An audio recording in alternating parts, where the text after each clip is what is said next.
Well, I work in kitchens a lot, and we deal with a lot of chemicals and a lot of harsh soaps and a lot of extra water in your hands, and it just destroys your hands. And so I've found that using certain oils like coconut and olive oils really help to keep my hands protected, moisturized, and get them healed.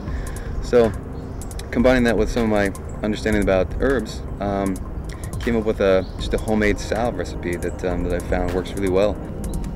Salve is a term for any kind of ointment, some kind of lotion basically. And salve comes from the word of actually salvation, and it means just like saving. Ooh, smells like butter. This is calendula. We're going to use the petals today. We're going to collect a lot of the petals and we'll use those in our salve. So this is lemon balm, also a medicinal and culinary herb.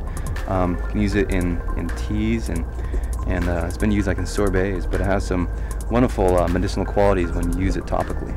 This is comfrey that has a really large taproot that brings up a lot of nutrients from the soil. Topically, it's really beneficial for healing wounds. So today we're going to use this in our salve also. This is an olive tree. An olive tree will produce those olives that you know that you eat in the can or at the store. But we're going to use the olive leaf today. It has some beneficial properties for using topically in our salve.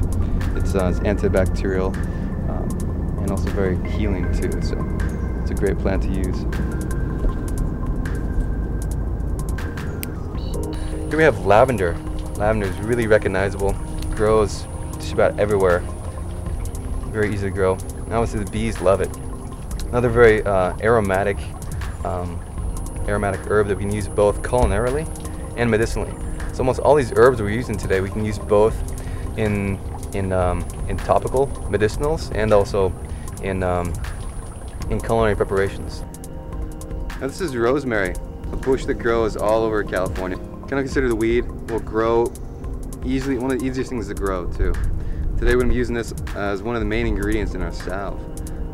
It's also very strongly aromatic, so hard to mistake. So I'm going to pick a lot of this. It's good. Really good in cooking too. We'll add a lot of flavor, a lot of aroma to your cooking. So it's really great in roasting. So if you can find a bush of this or a friend's bush, collect a lot of it. It's good stuff.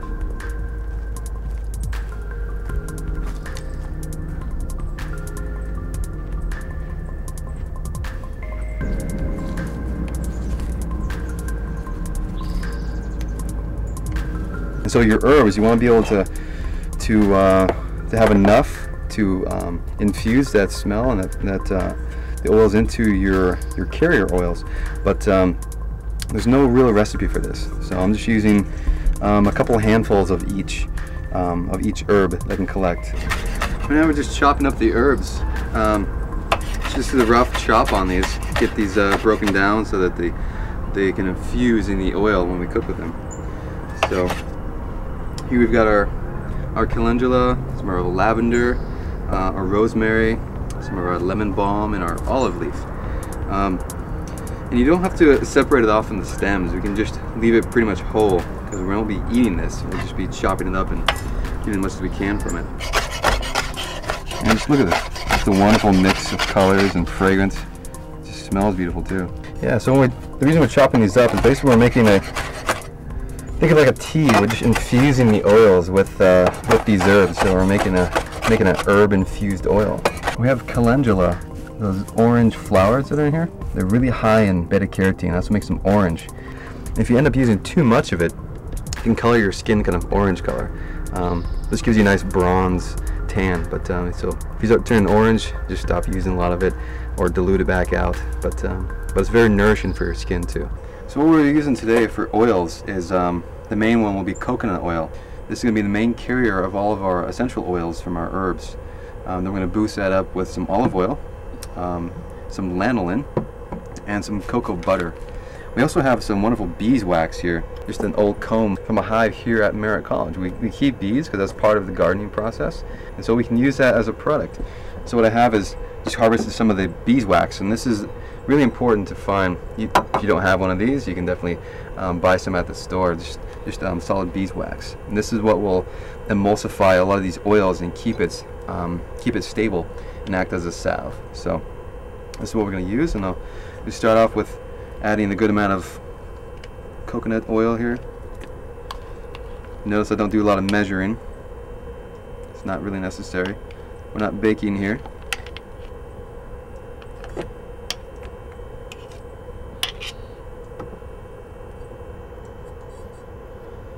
When it gets on your hands, that's good stuff too. I'm going to set that on top of our simmering water. This is called a double boiler.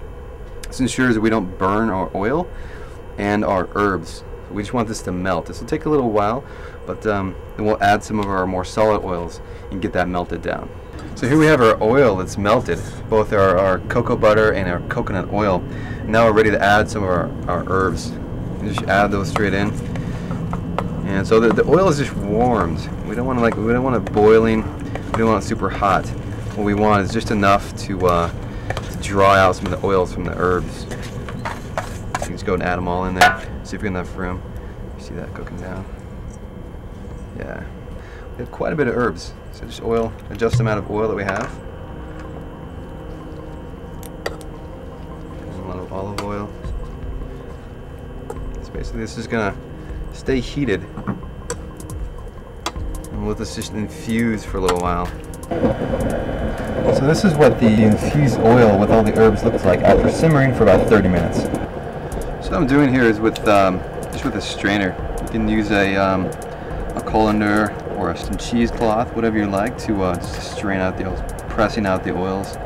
So you're getting your extra oils that you've added and also the oils from the plant too. See that?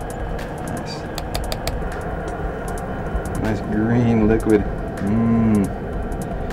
So we know we got a lot of the pigment and a lot of the nutrients out of those herbs we just steeped in there. It's a nice rich color. It's back on the heat, so we can melt the rest of our beeswax. We're going to add our beeswax in here. So this is lanolin. This is a wax-like substance too. Again, this is from the boiling of lamb's wool. Both the beeswax and lanolin don't need to add too much because they're very thick. Now we got the beeswax and the lanolin all melted in there.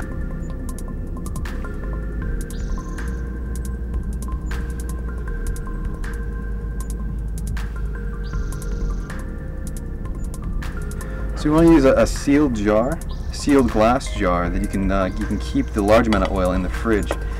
And then if you want to carry a small amount around, a little goes a long ways, but these small little lip balm jars work really well.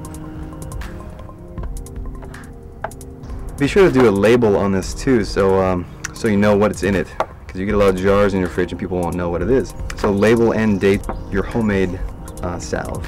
So once the salve cools down and sets up, it'll be a nice thick viscous material that you can just take a little bit, and a little goes a long ways. Once it melts on your skin, you want to just rub it all over. I like to use a lot of my hands. It's also very good on your face too. At first, you might need to get used to a little bit of oiliness, but as it absorbs in, it won't be oily or sticky. It'll be very soothing, and your skin will be very moist. I like to also use it on my hair.